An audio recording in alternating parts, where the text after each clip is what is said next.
Hi, welcome to Poeting. I'm Nicole Carter, and today I'm interviewing Georgia Bartlett-McNeil. Hi, Georgia. Hi, Nicole. Nice to see you. It's good to see you. It always seems so fake kind of doing this and having had the chat beforehand and then pressing record and having it be all formal. So it's just let's throw that out the window.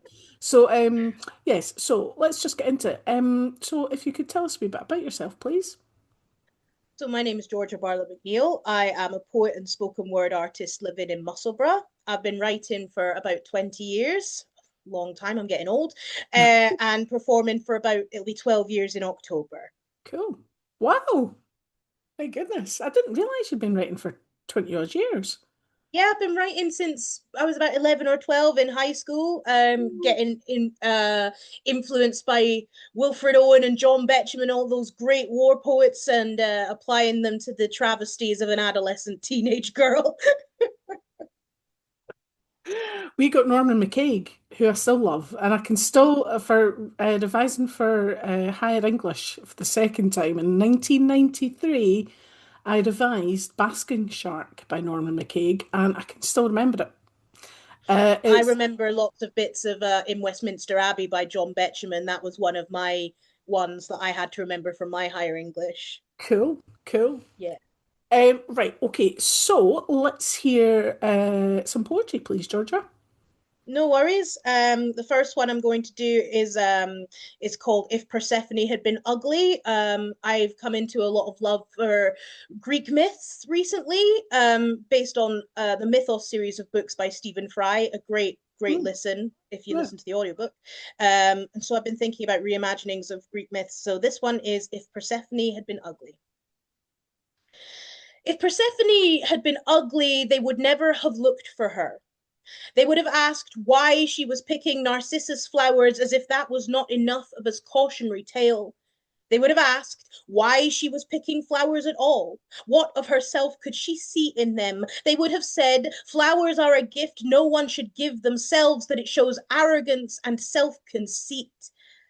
They would have said she deserved what she got.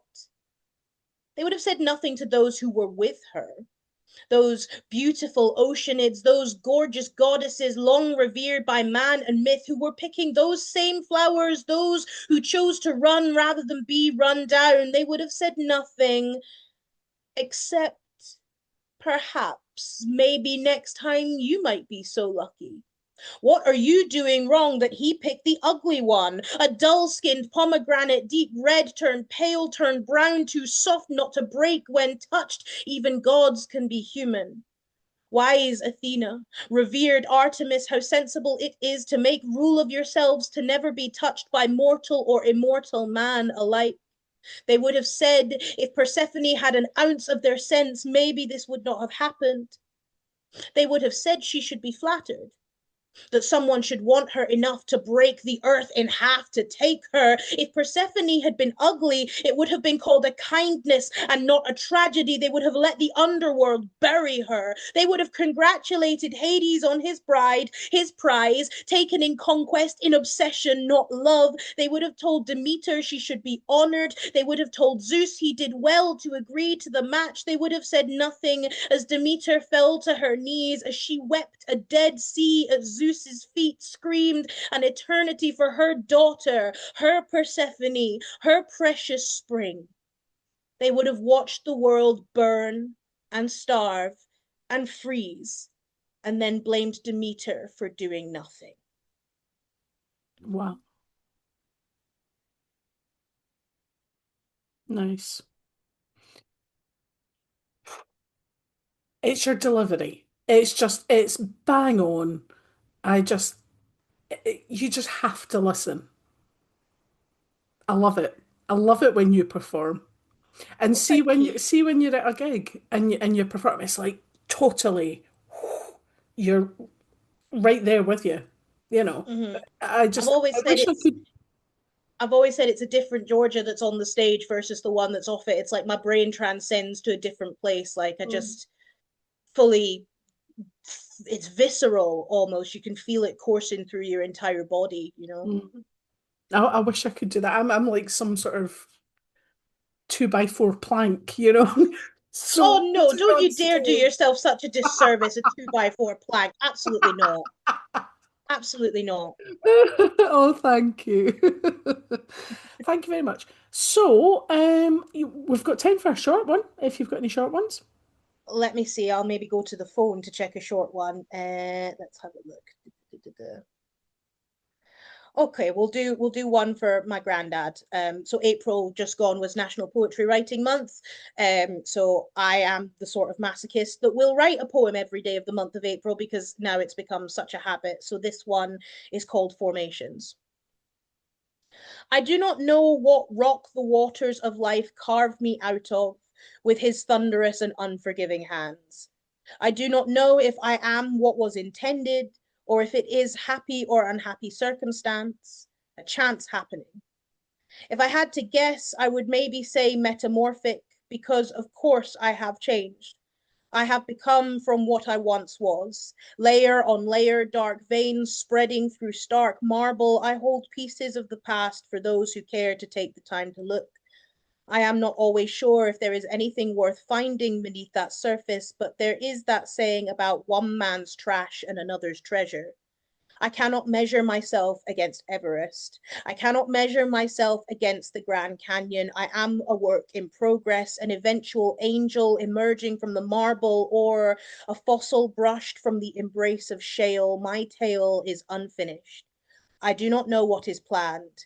I only plan to be here to see it, to keep walking, keep writing, keep building the layers as nature intended.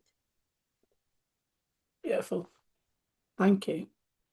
Thank Okay. you. So, right, where can we hear you recite?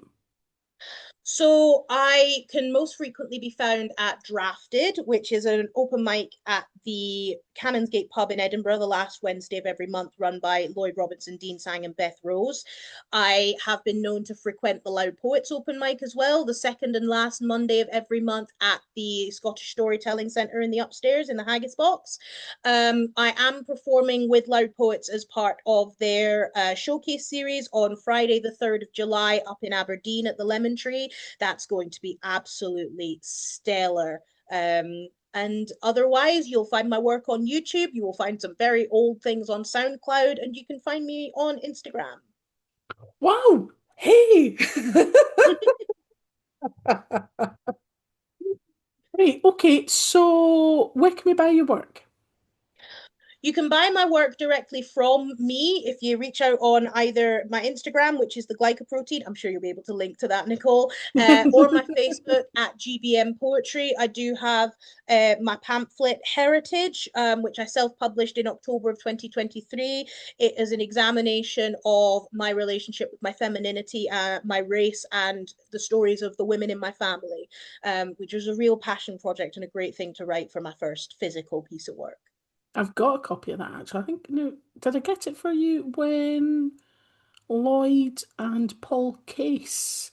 That sounds about right. Yeah, that Mm-hmm. was at the Leith Depot Yeah, that sounds about copy. right. Yeah, Mm-hmm. amazing. Really loved it. Thank you. Right. And your poetry plans for the coming wee while?